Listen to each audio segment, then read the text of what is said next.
Hey there, what's going on?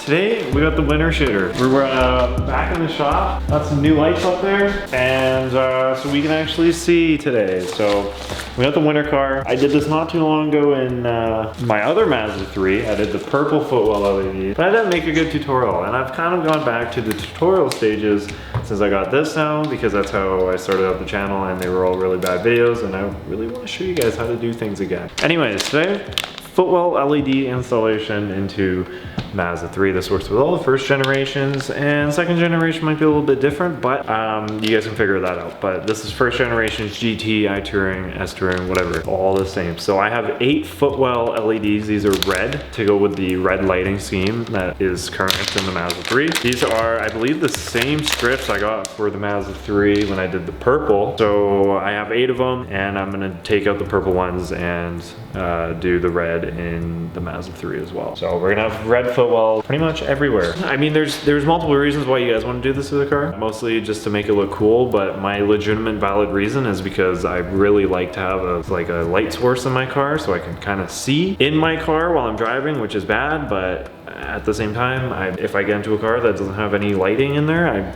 I feel like I can't see anything. Wiring these in are very basic. We're gonna need a few tools, which I'll show you all. We're gonna do the wiring, again, very basic today. So all we're gonna need is a heat gun, some shrink wrap, grab some scissors, a wire stripper, which I hope I brought, or I'm gonna have to drive 3 hours to go get it. Thanks, Dad. I stole this. We're gonna be mounting these under the footwells of both the front and the rear. These have sticky backs to them, which makes it a lot easier.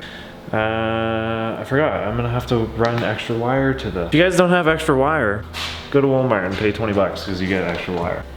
I was like, this is gonna be quick. Well, it's not, because you need wire, and I think I have some. First things first, this is the lights, and we need to tap into these 2 wires, which we're gonna have to cut some of this off, and we're gonna tap into these. We're not gonna cut them off because that's what I did before and I lost a little bulb. It's an ashtray light. We're gonna tap into the wires so that everything still works. Go over here. This is all you guys need. What you're gonna do, split these wires in 2. Give them a nice, and then you go like that, and it did it again. So let's try it again. As you can see, it worked this time. So now we're gonna do it to this one. As you can see, it worked again. You wanna be careful with it. Try and twirl it up. This is a lot easier for you guys. And what we're gonna do is go into the new wiring, take your new scissors, nice little snip. These are nice scissors, I really like. And then what you're gonna do is on this side, give it a nice big cut, just like that. And this wire's a lot thicker, doesn't matter. Just don't get the thickest wire you guys can see. And the way you guys are gonna connect this, forgot, you gotta get the heat shrink wrap out. You guys gotta make sure you take the shrink wrap if you don't wanna solder. I mean, either way you gotta do it, but this is the easiest way to do this without soldering. And I would suppose we need just a little piece. Probably need about that much. And this is how you're gonna connect. Twirl this up, take them and cross them. Really hard with thin wire. And hold it like a cross. And now what you're gonna do is twist them together so that they make a baby. This wire is such a pain because it's really thick, so it's mostly just kind of wrapping around it. You'll have a ball, and if you pull on it, you should be able to give it a good yank, and if it stays, that means it's good. So this is what you're gonna wanna do for every single wire, and I'll get back to you guys once I've done it on all 4. So you're gonna have to do this for 4 wires, which means 8. So you're gonna need a lot of wire, that's all I'm saying. Okay, bye. This is what it should look like. You guys gotta remember, if you guys are doing the rear one, the rears have to be a bit longer to reach up. So what we're gonna do is mount this onto the back base, basically, and then fish all the wires up to the front. And depending on your situation, I definitely don't wanna get my head down there, so I'm gonna just kinda go by feel. This is what I did last time, and surprisingly, it worked pretty good. Like I said, by hand, there feels like a little bracket that goes along right in the back of the seat, and that's where we're gonna mount. A nice flat piece all the way along, so it's gonna stick, should stick nicely. See all these wires, and we're gonna fish them in the side of our center compartment. I feel them with my finger, which means now, pull them. I only got one. Only one made it aboard. that one's good for now. I'm gonna go ahead and mount the other rear one, and then we're gonna do the front. That side's done. Again, same place, and I just slid it through, which means I'm gonna go ahead and mount the front one. To build it easier, I just kept the back wires back because we're gonna connect them all in one and then connect it to that wire coming up. So we're gonna go ahead and mount this again. Another metal piece that goes underneath, and you guys should be good to go.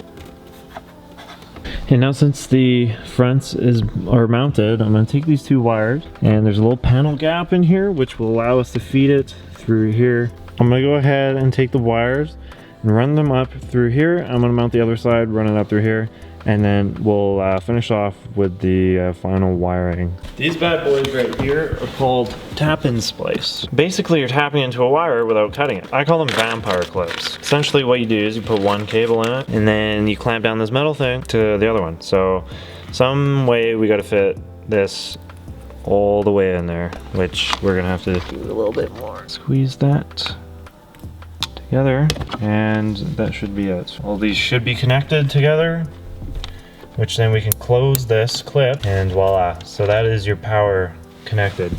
Now we gotta do the same thing with the negative. So we did some organization because we messed up yesterday when we didn't run the wires through underneath here and around the little hole back here. And then we rewired it when I wasn't filming and it wasn't working. So here's what I've done to make this easier. So you gotta find out your positive and your negative wires, which are labeled. There's a red and black wire, and then there's red. Red's your positive. You gotta make sure you have all your reds in the same line. So my orange was my positive line, and the black and red was the black line. So I have to make sure they're all connected. Now you guys saw I only had one connector and I had all four in one way. What I did was I wired the rear ones by themselves, and then I did the front ones by themselves. So these two front cable or clips are the front ones. The two rear ones are, these two ones are the rear one. And then I had them zap strapped. As you can see, this is the front one, and then this is the rear one, and it's all connected separately, so I know which is going where. This is something that, you know, I have to learn. I have to start learning when I do the wiring in these cars because I'm very jumpy with my wiring, so I like to skip through stuff, and that's not always good. And we're gonna tuck some things away, put this all back together, and then I will get you guys some night shots. But this is a lot easier to do instead of putting them all four into one and then having only two. This is just makes it a lot cleaner. You guys can see, turn on the lights, and all four of them work, which is great. So anyways, skip to the nighttime.